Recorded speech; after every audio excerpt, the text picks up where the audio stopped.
Next question उसने आपको दिया, कह रहा फॉर कैथोड रेज, बच्चों कैथोड रेज हैं, ध्यान देंगे students, for cathode rays the value of E by m, for cathode rays का मतलब समझ रहे हो ना, जब इलेक्ट्रॉन की डिस्कवरी करी थी हमने, for cathode rays the value of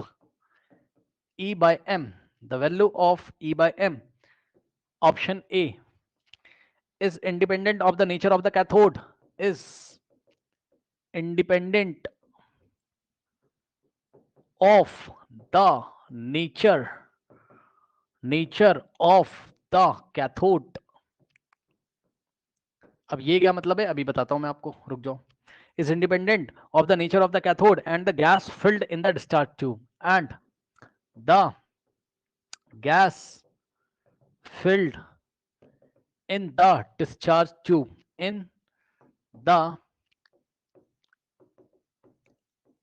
discharge tube. Option B देखिए बच्चों, ऑप्शन बी में दिया है उसने इस कांस्टेंट, मल्टीपल करेक्ट भी हो सकता है, इस कांस्टेंट. ऑप्शन सी देखिए, ऑप्शन सी दिया है इज माइनस 1.75. अब अजीब सा सवाल आपको लगेगा, 88 इंटू 10 द पावर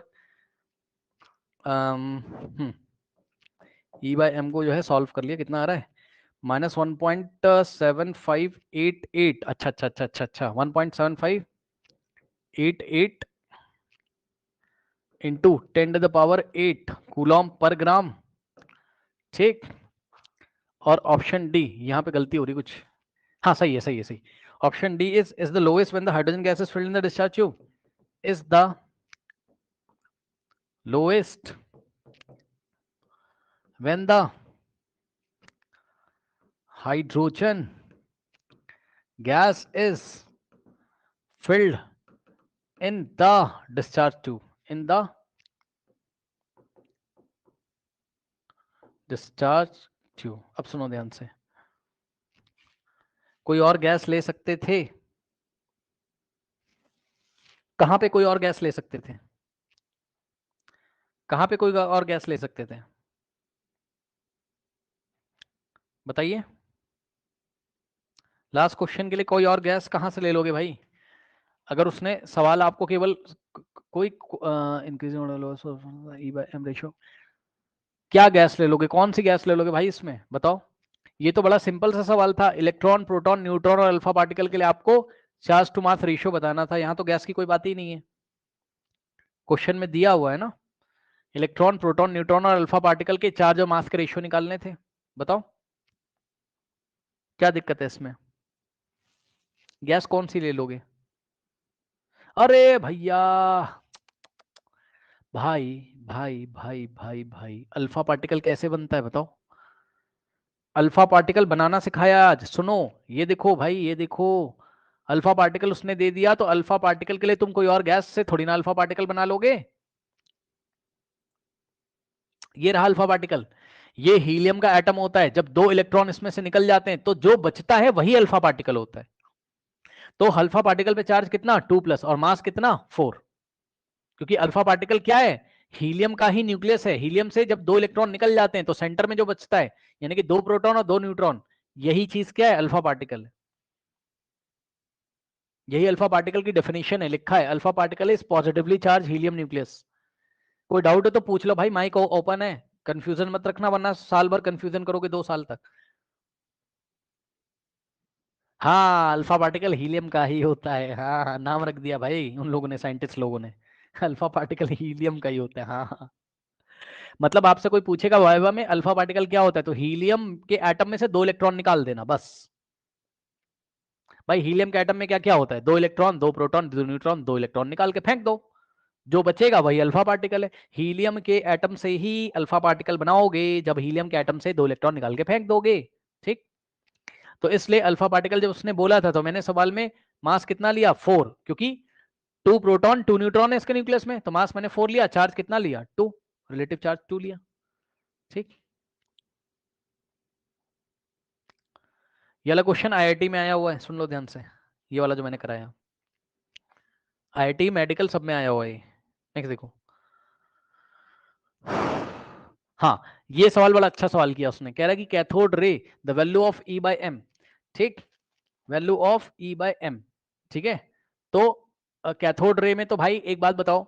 इस independent of the nature of the cathode. अब देखो, अब आपको याद आना चाहिए, मैंने आपको पढ़ाया था, याद है, ये कैथोड आपकी ट्यूब थी, मैंने स्टार्टिंग में ही आपको क्लास में बताया था कि भाई यहाँ पे आप, अरे समझ जाना यार, ये ऐसे, ठीक, मैंने बताया था यहाँ मेटल की कोई भी प्लेट लगा दो भाई, ये मेटल की कोई भी प्लेट लगी, उससे तुम्हें क्या मतलब है बताओ, ठीक, यहाँ कैथोड होता था, याद है, ठीक, माइनस, कोई भी मेटल की प्लेट लगा दो, मैंने तुम्हें पढ़ाया था भाई कैथोड से थोड़ी ना कुछ निकलता है, मेटल की प्लेट से, मेटल की प्लेट में भी एटम है, यस सर, वहां से थोड़ा ना कुछ निकलता है, यहाँ जो गैस भरी है उसमें से निकलता है, गैस आयनाइज होती तो इलेक्ट्रॉन जाते हैं उधर, याद आया। उसने क्या पढ़ाया आपको, क्या पूछा सवाल बताओ,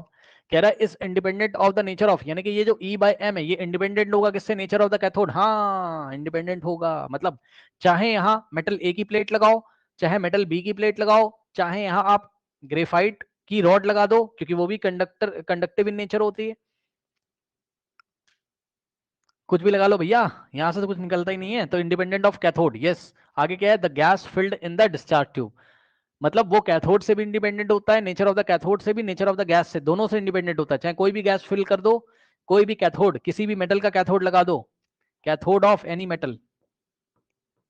मेटल की प्लेट होती ना, कैथोड ऑफ एनी मेटल, कोई फर्क नहीं पड़ता है, तो ये तो मुझे सही लग रहा है। उसके बाद इस कांस्टेंट, अब बताओ क्या बी ऑप्शन सही है, जल्दी बताओ, ई बाय एम कांस्टेंट होता है कैथोड रे एक्सपेरिमेंट में, जल्दी बताइए, बिल्कुल होता है, क्या ऑप्शन सी सही है। अब इस बार तुम्हें कंफ्यूज कर रहा है, यहाँ माइनस लगा दिया है पर वैल्यू तो मैच कर रही है ना, तो इस बार इसने E बाय एम रेशियो निकाला है चार्ज के साथ, E की वैल्यू -1.6 इंटू 10⁻⁻19 कूलम्ब, और मास रखा है कितना इलेक्ट्रॉन का, 9.1 इंटू 10⁻, कितना -31, -31 -27 करके रखा है ना,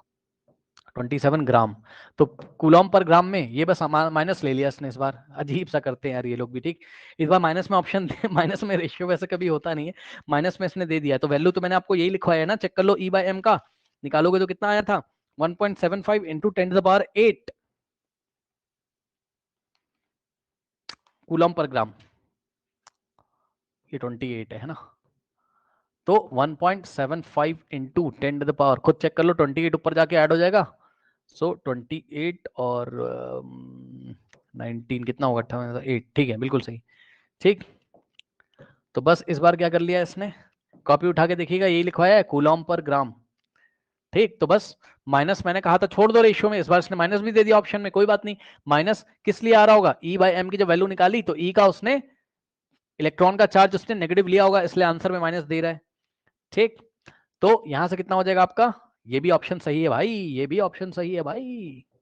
ठीक। अब सुनो डी वाला, कह रहा है is the lowest when the hydrogen gas is filled in the discharge tube, अरे भाई लोएस्ट हाईएस्ट की बात ही कहां से आ रही है,